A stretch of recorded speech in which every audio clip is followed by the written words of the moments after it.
রেখা, তুমি আর কেঁদো না বন্ধু।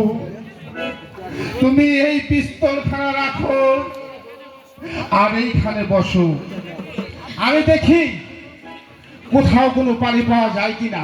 বন্ধু, খুব শীঘ্রই চলে আসবি। সন্ধ্যা যে প্রায় ঘনিয়ে আসছে, আমার যে ভীষণ ভয় করছে। কোনো ভয় নেই রেখা, আমি এখনই পানি তোমার জন্য পানি নিয়ে আসবো। ঠিক আছে বন্ধু, আমি যাই রেখা, তুমি থাকো এখানে। পাচ্ছি না পানির জন্য আমার বুক যে ফেটে